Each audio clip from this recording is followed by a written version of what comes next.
2026 വിഷു വർഷഫലം. ചിത്തിര നക്ഷത്രക്കാർക്ക് 2026 വിഷു എന്ന് പറയുന്നത് വിഷുഫലം അനുസരിച്ചിട്ട് അവർക്ക് ധാരാളം തിരിച്ചടികൾ ഒരുപാട് നേരിടേണ്ടി വരുന്നൊരു വർഷമായിരുന്നു കഴിഞ്ഞ 2024, 25 എന്ന് പറയുന്ന വർഷങ്ങളൊക്കെ.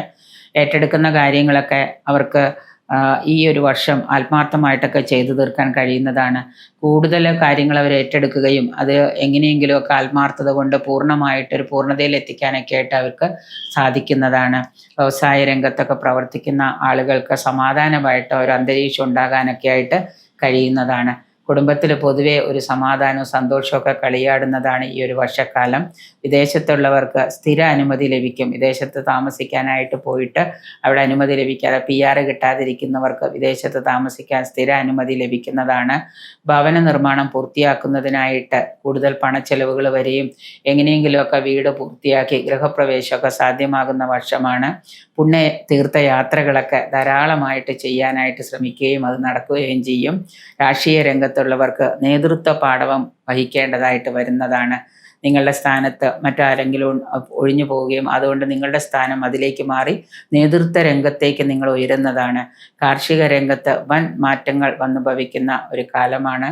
സ്ഥാനചലനം, അതായത് സ്ഥാനഭ്രംശം ഉണ്ടാകാൻ നോക്കുന്നത് നന്നായിരിക്കും. ഉദ്യോഗാർത്ഥികൾക്കാണെങ്കിൽ തൊഴിൽ കിട്ടാതിരുന്ന ഉദ്യോഗാർത്ഥികൾക്ക് തൊഴിൽ ലഭ്യമാകുക. ഉപദേശങ്ങൾ അംഗീകരിക്കേണ്ടതായിട്ട് വരുന്നുണ്ട്. പലരുടെയും ഉന്നതരായ ആളുകളുടെയും അതുപോലെ തന്നെ കൂടുതൽ അനുഭവജ്ഞാനമുള്ളവരുടെയൊക്കെ ഉപദേശങ്ങൾ എടുത്ത് കൂടുതൽ നല്ല കാര്യങ്ങൾ മുന്നോട്ട് കൊണ്ടുപോകാൻ ശ്രമിക്കുന്നത് നിങ്ങൾക്ക് ഗുണം ചെയ്യുന്നതാണ്. അതുകൊണ്ട് കൂടുതൽ നല്ല അത്യാവശ്യം നല്ല അനുഭവജ്ഞാനമുള്ളവരുടെ അഭിപ്രായങ്ങൾ, ഒപ്പീനിയൻസ് ഒന്ന് എടുക്കുന്നത് നന്നായിരിക്കും. അതുപോലെ തന്നെ സന്താനങ്ങളെ കാത്തിരുന്നവർക്ക് സന്താന യോഗവും വന്നു ചേരുന്നുണ്ട്. പുതിയ കാര്യങ്ങൾ, പുതിയ പദ്ധതികളൊക്കെ പൂർത്തീകരിക്കാനായിട്ട് നിങ്ങൾക്ക് കഴിയുന്നതാണ്. പുതിയ സംരംഭം തുടങ്ങുകയും അവിടെ ന്യായമായിട്ടുള്ള രീതിയിലുള്ള കാര്യങ്ങൾ നിങ്ങൾ നടപ്പിലാക്കി കൊണ്ടുപോവുകയാണെങ്കിൽ നിങ്ങൾക്ക് അതിൽ നിന്ന് വർഷാവസാനം നേട്ടം പ്രതീക്ഷിക്കാം. കൂട്ടുപങ്കാളിത്തം ഒഴിവാക്കുന്നത്, കൂട്ടുകച്ചവടമോ കൂട്ടുപങ്കാളിത്തമോ ഒഴിവാക്കുന്നത് നന്നായിരിക്കും. വരുന്ന പങ്കാളി എങ്ങനെയാണെന്ന് നോക്കിയതിന് ശേഷം മാത്രം ഒരു ഡിസിഷൻ എടുത്ത് കൂടെ നിർത്തുന്നത് നന്നായിരിക്കും. പകർച്ചവ്യാധികളെ പിടിപെടാതിരിക്കാൻ പ്രത്യേകം ശ്രദ്ധിക്കാം. അതിന് മുൻകരുതലെടുക്കുന്നത് നന്നായിരിക്കും.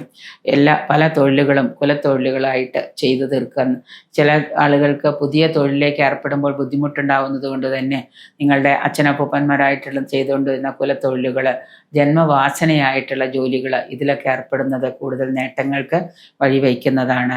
സ്വന്തം ജോലി മറ്റുള്ളവരെ ഏൽപ്പിക്കുന്നത് ദോഷഫലങ്ങൾ ഉണ്ടാക്കാനായിട്ട് വന്നു ചേരുന്നതാണ്. നല്ലതുപോലെ ഈശ്വരാധീനം വർദ്ധിപ്പിക്കുന്നത് പൊതുവിൽ നന്നായിരിക്കും. അപവാദങ്ങളിൽ നിന്ന് രക്ഷപ്പെടാനായിട്ട് നിങ്ങൾ ശ്രദ്ധയോടുകൂടി വിജിലൻ്റായിട്ട് കാര്യങ്ങൾ മുന്നോട്ട് കൊണ്ടുപോവുക. ചിലപ്പോൾ ചില രംഗത്തെ അപവാദങ്ങൾ കേൾക്കേണ്ടതായിട്ടൊക്കെ വന്നു ചേരുന്നുണ്ട്. ദോഷഫലങ്ങൾ കുറയുന്നതിനും ഗുണാധിക്യം കൂടിയിരിക്കുന്നതിനുമായിട്ട് ബുധനാഴ്ച ദിവസം ശ്രീകൃഷ്ണ ക്ഷേത്ര ദർശനം നടത്തുന്നത് ഉത്തമമായിരിക്കും.